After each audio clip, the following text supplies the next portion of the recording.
Poppy K and her weekly vlogs, shopping, reading and her cute dog. Poppy K and her weekly vlogs. Poppy K, subscribe, like, comment and share.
Hello everybody, welcome back to my channel. My name is Katie. I hope you are doing well. Today's video is going to be a reading vlog of a series, ACOTAR, which is Court of Thorns and Roses by Sarah J Maas.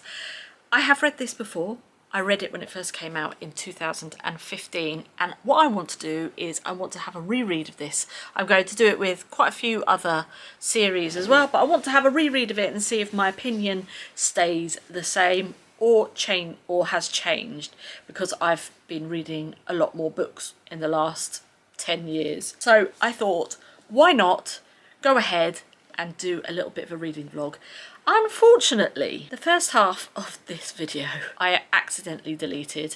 I've still got everything else, I've got other footage, so don't worry about that. I have to redo the introduction again, and unfortunately you're not going to get to see a lot of my second impressions of this book, because obviously I had filmed it. But I will say that when I first started reading this book, because I've left it so long since the last time I read it, which was 2015, I had forgotten quite a lot about this book. So to me, even though it was a reread, it was very much like just a read, you know, like a reading it with fresh eyes. But then things sort of happened and it's like, oh yeah, I remember that. Oh yeah, I remember that. Oh yeah, I remember that. I will say my attitude towards Sarah J Maas's writing in this particular series hasn't changed at all. Her writing is amazing. This is probably one of the best romantic fantasies I've ever read. It just fills you with all sorts of emotions, and I don't know how she does it, but she does. And I remember that from the first time I read this book. It just fills you with all sorts of, like, you know, oh, it's just, it's a good one. It's a good one for escapism as well. What is this book about? So I'll just give you a little bit of a synopsis and then we can go into some other bits and pieces. We are following Feyre. She is a girl who lives in the woods with her two sisters, Ellen and Nesta, and her father. Father was a merchant, a ship merchant, but he took a gamble on some financial deals and they fell through. So then this is why they are now living in a hut, basically, in the woods. Feyre goes out and does all the hunting. She cuts the wood. She does everything in the house. The two sisters, on the other hand, are just lazy. And they gave me a little bit of Cinderella type vibes. I'm just trying to find where there's a little quote. She's just been out hunting. Feyre's just been out hunting, and Nesta says, okay, so she's just basically been out hunting, and she says, that she looked up to see Nesta crinkle her nose with a sniff. She picked at my cloak.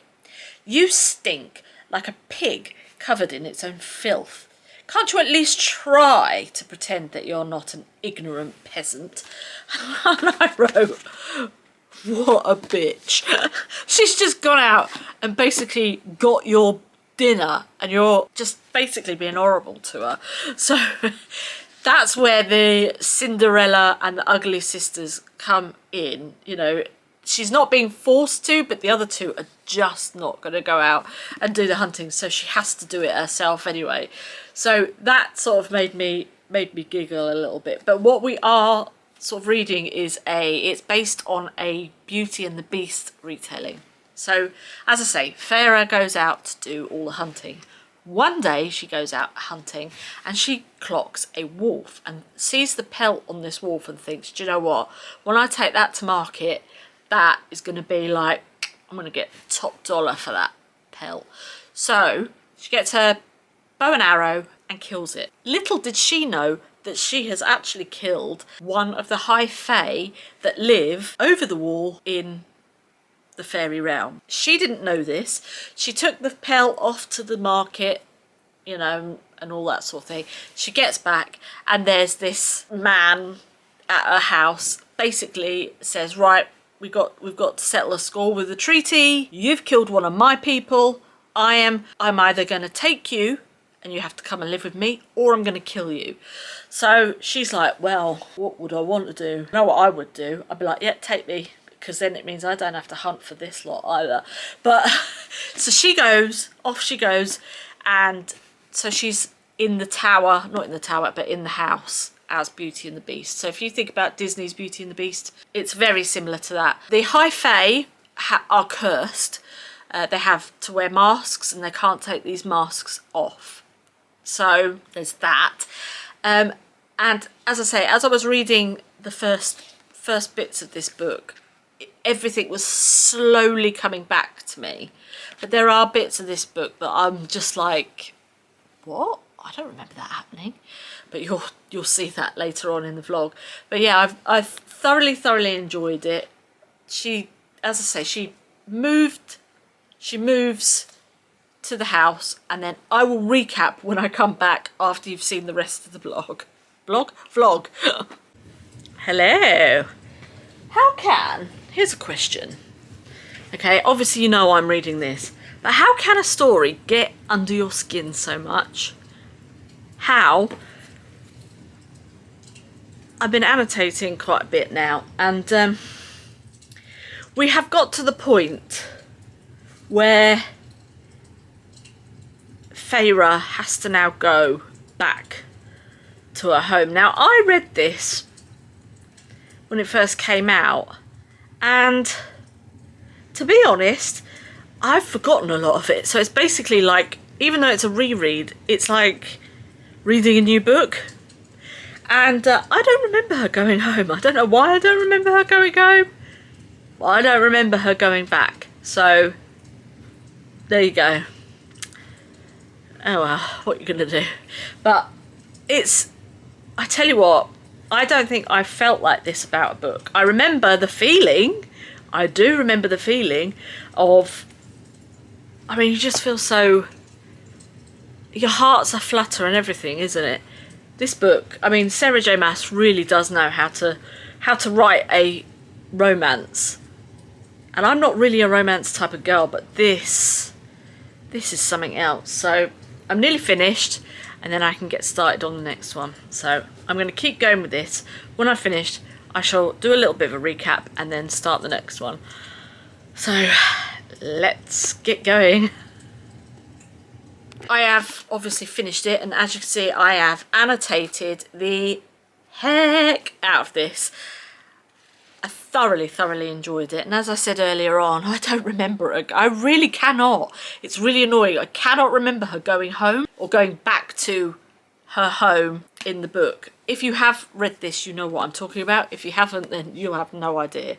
But if you haven't read it and you enjoy romance and you want something a little bit different, it's fantasy, but I don't think it's not fantasy in the realms of Lord of the Rings and things like that. I mean, obviously you've got high fae, you've got fairies, you've got all these other mystical creatures around, but I just think it's kind of, it is definitely fairy tale-y as well. So, but there is a little bit of, not blood and gore, but there is a little bit of violence, and I would say blood and, well, there is blood and gore in it, I guess. So as we are now wrapping up, basically I don't want to tell you what happens at the end of this, because if you haven't read it, then it's a spoiler. So I just wanted to go through my feelings. I haven't really read anything else that has come close to this. Even Twilight, it's not on the same realm. It doesn't have the same feelings. When I read this book, I just get all, it's just weird. Her writing is so good that it can do that to you. It gives you all amount of feelings, good, bad, otherwise, you know, and your emotions are all over the place, but it's in such a good way. So I'm going to be reading the next one, which is the next one in the series is this one, A Court of Mist and Fury. It's upstairs in my book sleeve. So I'm going to go on with that. This has been fabulous, but we are now going to move on to the next one.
So I am halfway annotating, and I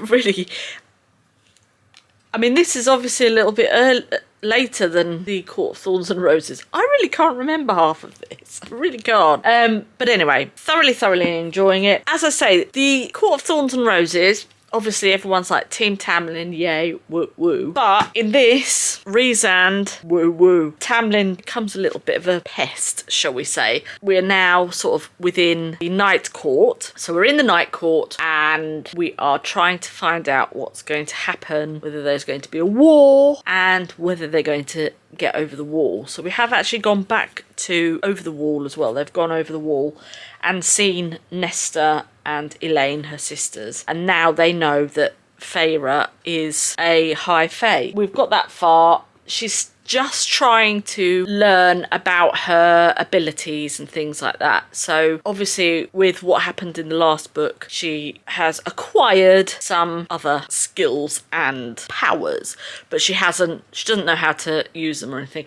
But I will say, okay, so in the first book, obviously Feyre living in the woods, things like that, goes out hunting. She's illiterate, so she can't read or write. And in the house, the manor house, Tamlin's, in the Spring Court, there's a massive library and all this kind of thing. Obviously, she can't read. And at the end of the book, we find out that she can't read. So she goes to the Night Court because she has a bargain with Rhysand, and she has to go over there for a week every month. He is the only one who teaches her how to read. So basically, she's been at this other court and no one really gives a flying F about her, to be honest.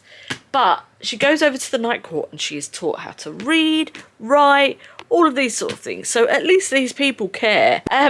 So there's that. And so we're just getting to, in the middle of the book, we're just getting to learning more about her abilities, her power, and more about the other characters that we've met. So we've met a few other high fae as well in the book. So it's coming on really nicely, and as I say, I'm only halfway, so I've got a few more hours left of reading, but annotating is going very well. So yeah.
Excuse me.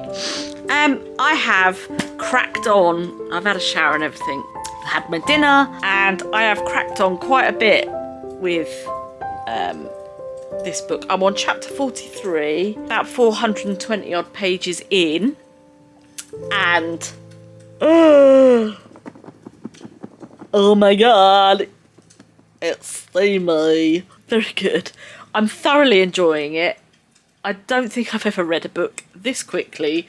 I mean, it's been a few days, but as in, if I could have just sat down, I probably would have read the whole thing in one day, maybe two. Thoroughly enjoying this. Apparently this is supposed to be the best in the series, but as I say, I read this when it first came out and I really can't remember it. So obviously I didn't read it properly because, you know, but as you can see, annotating as well. I'm just going to sit now and have a rest, watch a bit of telly, and yeah, so I shall finish this tomorrow, give you my thoughts, and then that will be the end of this particular vlog. Then we've got two other books. I'm not going to read the novella because I didn't enjoy them. I mean, I say I'm not going to. I probably will end up reading it, but anyway, so I'm so enjoying it. Well, hello. Guess who's finished? Look at this. Annotation sensation. Loved them. Loved them. This was, I remembered most of it. Not all of it, not all of it, but I did remember most of it. This one, however, oh my goodness. I remembered the beginning. I remembered the end. I did not remember the middle bit. I must have been in some sort of, I don't know, when I read it the last time. But A Court of Mist and Fury. Be still my beating heart. I absolutely devoured this in a couple of days. Obviously I've got work and things like that and other commitments, but yeah, I absolutely devoured this. And I think my reread on these particular books, I think I've enjoyed it a lot more, which surprises me, to be honest. But I think because you're trying to, sometimes when you're reading popular fiction, it's just saturated everywhere, isn't it? But I think because there's like other books in and out of popularity at the moment, I think because these aren't all over the internet at the moment, then yes, I thoroughly enjoyed it. But absolutely, I cannot wait now for the next couple of the other 2 books. Well, 3 books, there's a novella as well. But the last book I have not read. So is it A Court of something in Flame or something? I've got it downstairs anyway, but I haven't actually read that. So that is going to be basically a read from the beginning. But yeah, so I've finished this. I am so pleased, so pleased. This, oh my goodness me, I don't know what it is about me at the moment. I mean, maybe it's because I'm sort of hitting that age of my life. My hormones are all over the place. I don't know, I got lost in it and I cried a little bit. I did cry a little bit, and it's saucy as heck. I mean, it's not the sauciest thing I've read in the last few months, but it is definitely saucy. And I must say, I thoroughly enjoyed it. I would love my niece to read this series, but she is more into mystery and things like that. But I might try and convince her to read it because I think she would enjoy it.